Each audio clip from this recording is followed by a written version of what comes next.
Hola a todos, mi nombre es María Fernanda López. Es un placer para mí ser parte de esta segunda jornada del área de gerontología de la RIESLAC. Junto con el doctor Rafael Pizarro hemos organizado esta segunda jornada en lo que es mi casa, en la Universidad de Flores, donde hace 3 años que soy docente participando en distintos posgrados y maestrías, y hace 2 soy la directora del posgrado de neurorehabilitación cognitiva del adulto y del adulto mayor en forma online, lo cual es un placer para mí. Eh, Soy licenciada en terapia ocupacional, hace más de 20 años que me dedico específicamente a neuropsicología y neurorehabilitación. Hoy día me desempeño en el Hospital Nacional Dr. Alejandro Posadas y en el Hospital Casa San Juan de Dios, ambos en provincia de Buenos Aires, Argentina, más allá de que también me desempeño en el ámbito privado y soy parte de diferentes asociaciones científicas. La idea de hoy es hablar lo que tiene que ver con salud cerebral y envejecimiento saludable para dar el pie a lo que es nuestra jornada sobre salud cerebral y deterioro cognitivo. Ahora, tenemos que hablar primero de qué es la salud cerebral, ¿sí? Salud cerebral es una cosa y salud mental es otra cosa, ¿sí? La salud cerebral, estamos hablando de que es el desarrollo y la prevención de las funciones y las redes neuronales de acuerdo a la edad. ¿Sí? La salud cerebral es a lo largo de toda nuestra vida, no tiene que ver algo exclusivamente de la tercera edad. Es necesaria para que podamos disfrutar plenamente de nuestra vida, así también como para que tengamos capacidad de recuperación ante diferentes enfermedades o lesiones. No se habla que es de la ausencia solamente de enfermedades cerebrales, sino que también es sobre cómo hay que sacarle provecho a nuestro cerebro, cómo hacer para reducir los riesgos que puedan afectarlo, qué forma tenemos de protegerlo y de aumentar nuestra reserva cognitiva. Sobre eso vamos a hablar en unos minutitos. Sabemos que es multidimensional, ¿sí? Porque tiene dimensiones tanto cognitivas, físicas como emocionales. ¿Sí? No estamos hablando solamente de nuestro cerebro y de funciones cognitivas, estamos hablando de toda nuestra salud. Y es alcanzable una vez que se tiene el conocimiento y las habilidades necesarias para esto. ¿Sí? No hay salud sin salud cerebral. Eso es lo que habla el doctor Brian Laurel, ¿sí? Quien es el que principalmente habla sobre lo que tiene que ver con salud cerebral en el Brian Lat. Ahora bien, tenemos conceptos importantes a tener en cuenta, que en realidad son muchos, pero vamos a centrarnos en estos 4 principales. Algunos adelantamos recién, como factores de riesgo, reserva cerebral, reserva cognitiva y manutención cerebral o mantención cerebral. Cuando hablamos de factores de riesgo para nuestro cerebro, para nuestra salud cerebral, vamos a estar hablando de un estudio que hizo el Lancet allá en el 2020, en donde vieron que al nivel mundial el 40% de los factores de riesgo para tener deterioro cognitivo eran modificables y dependían de nosotros, los humanos, el tenerlos o no tenerlos. Ahora bien, si nos vamos a Latinoamérica, y recuerden esto porque ahí habla de demencia, yo no estoy hablando de patología, estoy hablando de salud cerebral. Cuando se habla de deterioro cognitivo o de cuidado del cerebro o de prevención de alteraciones cognitivas, van a ver que la mayoría de los estudios habla de demencias, obviamente porque es lo peor, la última instancia que puede pasar un deterioro cognitivo. ¿Sí? Pero bueno, a ver, volviendo a esto. En Latinoamérica se sabe que en realidad tenemos un 56% de esos factores de riesgo que nosotros sí podemos controlar y evitar tener como para que nuestro cerebro presente un deterioro cognitivo o pierda su salud cerebral. Y fíjense que es un arma muy importante saber que está en nuestras manos este 56% que nos brindaría una mejor calidad de vida. Ahora bien, cuando hablamos de factores de riesgo, se habla que son 12. Hay 9 que hace muchos años que se los considera y hay 3 que se incorporaron últimamente y están todavía ahí realizándose muchos más estudios. Uno es la baja escolaridad. Y yo siempre acá hago un hincapié bastante especial. Cuando uno habla de baja escolaridad y uno hace una evaluación neuropsicológica, va a tomar las medias que tienen que ver con la edad del paciente, los años de escolaridad formal, ¿sí?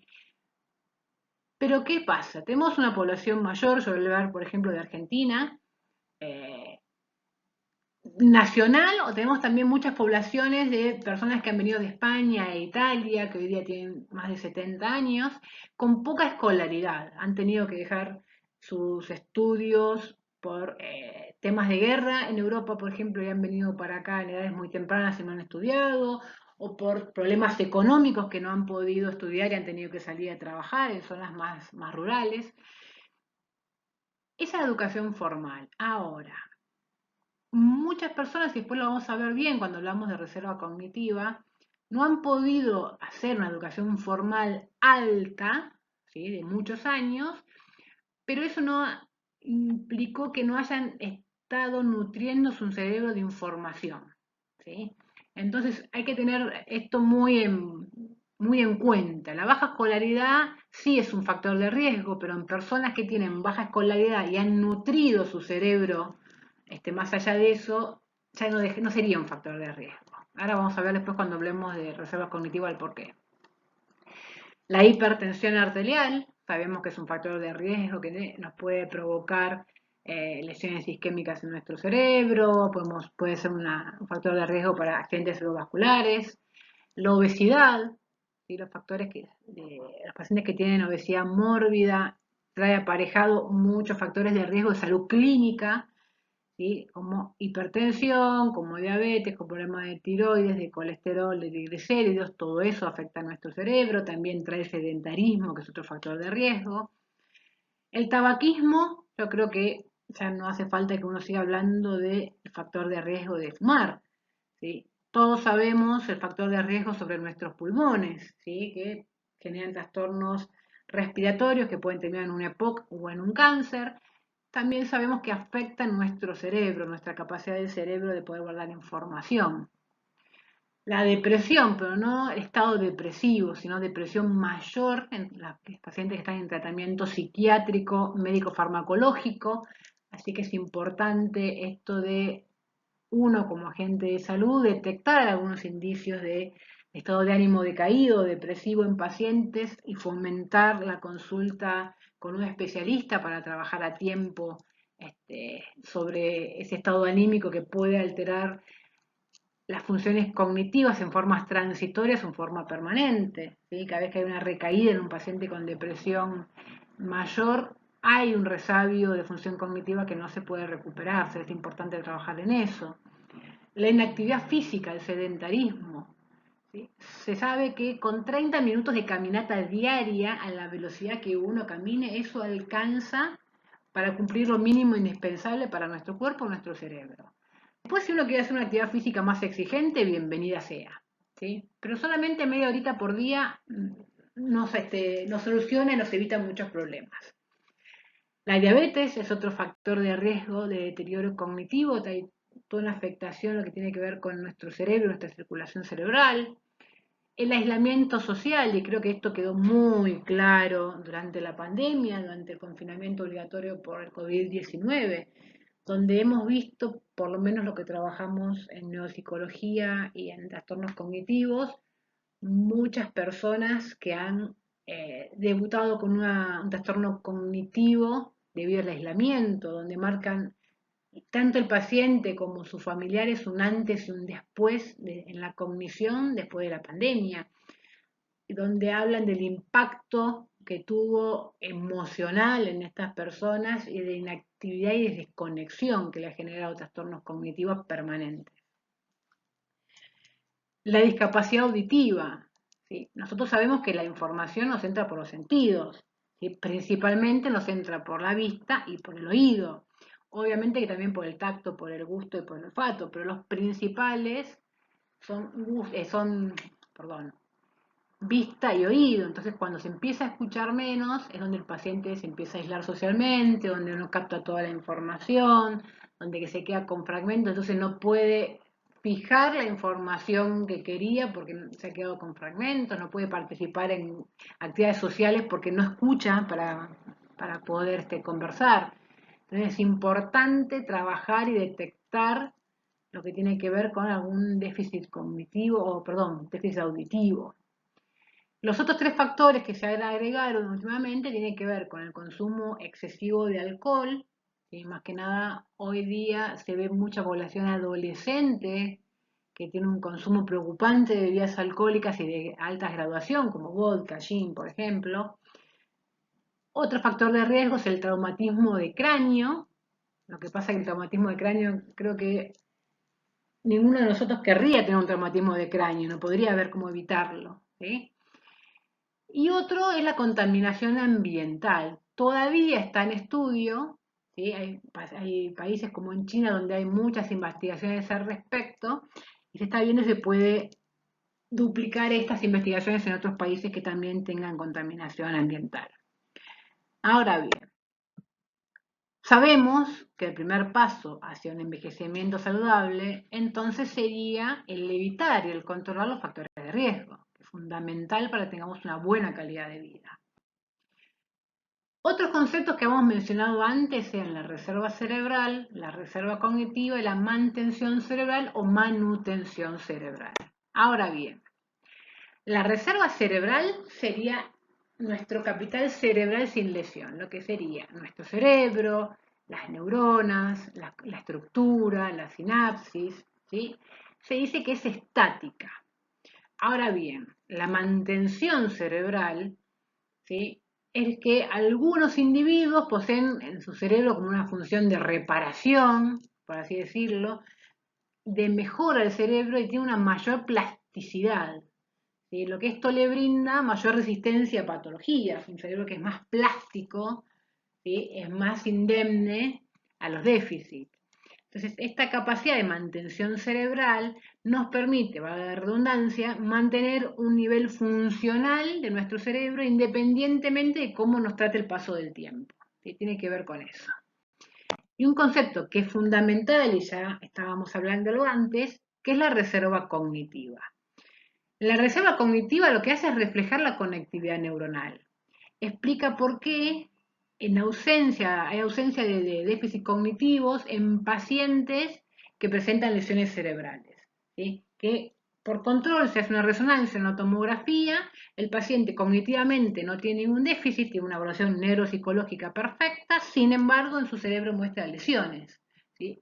Y puede haber otra persona que tenga las mismas lesiones, sin embargo presente déficit cognitivo. Eso se debe a la mantención cerebral y a la reserva cognitiva.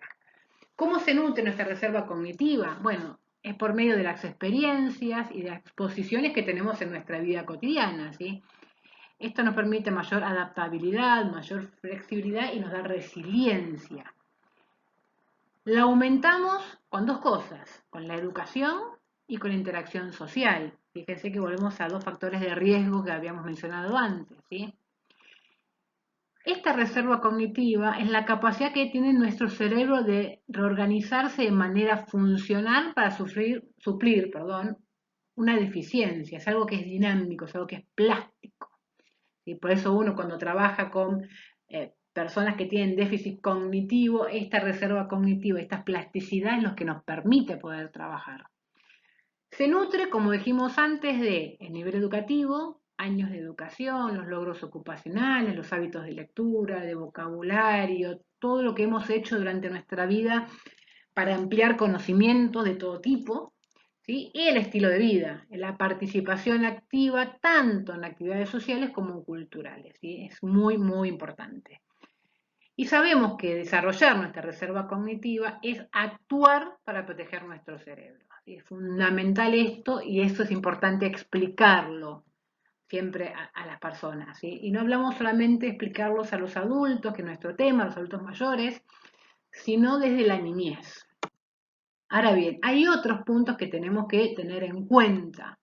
Obviamente el dormir adecuadamente. ¿Sí? Hay todas las pautas de higiene del sueño que uno puede leer y puede incorporar a su vida cotidiana. Sabemos que cuando uno duerme adecuadamente no solamente descansa el cuerpo y recupera energías para el día siguiente, sino que nuestro cerebro se da el proceso de consolidación de la información. ¿Sí? El cerebro dice, bueno, esta información me sirve, la guarda, esta no, y va a papelera de reciclaje. ¿sí? Por ejemplo. Entonces tiene mucho que ver en nuestro proceso de memoria. También un mal dormir hace que al día siguiente estemos con un cansancio que no nos permita prestar suficiente atención a lo que estamos haciendo y también implicaría un déficit en nuestra memoria. Otro, que ya habíamos mencionado antes, es la importancia de los controles de visión y de audición. Si se ve poco, si se escucha poco, eso implica que la información no la podemos incorporar, nos empezamos a aislar socialmente y eso es un factor de riesgo. Una alimentación saludable. ¿Sí? Alimentación saludable no implica el tema de un peso corporal adecuado, sino que implica el tener en control de nuestros factores de riesgo que hablábamos antes. ¿Sí? Una alimentación saludable nos evitaría factores de riesgo como hipertensión, diabetes, triglicéridos, colesterol. Actividad física, que se va a hablar también en el resto de la jornada. Es fundamental hacer alguna actividad física como protectora de nuestro cerebro. ¿Sí? Acá no hablamos ni de alimentación ni de actividad física para que tengamos un cuerpo lo más estético posible, como se busca muchas veces. ¿Sí? No estamos hablando de un cerebro sano, una alimentación saludable, una actividad física para un cerebro sano. La actividad social, ¿sí? Y vaya a seguir recalcándola todo el tiempo, es fundamental los vínculos sociales y el pertenecer a diferentes ámbitos, ¿sí? Tenemos el grupo familiar, tenemos el grupo de amigos de siempre y tenemos el grupo laboral. Buscar nuevos grupos donde los temas de conversación sean diversos también es fundamental. Pueden ser grupos permanentes, pueden ser grupos transitorios. Un curso que dure 2 meses y tengo un grupo transitorio que muere ahí, o hacer algo que sea más permanente. Y actividades estimulantes. Es fundamental que todos nuestros días tengamos actividades que estimulen nuestro cerebro, nuestra vida cotidiana. ¿Sí? El darnos tiempos de ocio es fundamental también para nuestro cerebro. Ahora bien, como para ir dando un cierre a esta primer charla de la jornada, del puntapié inicial, para que continúen mis colegas, quiero recalcar que es importante psicoeducación a lo largo de la vida. ¿Sí? Todo lo que yo le estaba contando recién es importante transmitirlo para prevenir factores de riesgo, para tener una vida más plena, más saludable, un envejecimiento saludable, ¿sí? Y tener en cuenta que el cuidado de nuestra salud cerebral no inicia ahora, ¿sí? Cuando uno se está por jubilar de la actividad laboral, por ejemplo, se inicia desde la concepción. Tenemos que cuidar nuestro cerebro de niños. ¿Sí? Y tenemos que educar a las poblaciones infantiles sobre alimentación, sobre hábitos de higiene del sueño, de actividad física, hábitos intelectuales y sociales para tener una vida más plena. ¿Sí? Así que bueno, ha sido un placer para mí iniciar esta segunda jornada y también coordinarla junto al doctor Rafael Pizarro. Estos son mis datos de contacto si alguno quiere ampliar alguna información o quiere hacer un comentario, lo que necesite, siempre estoy dispuesta. Y los invito a continuar con las demás disertaciones. Un placer, muchas gracias por participar a todos. Hasta luego.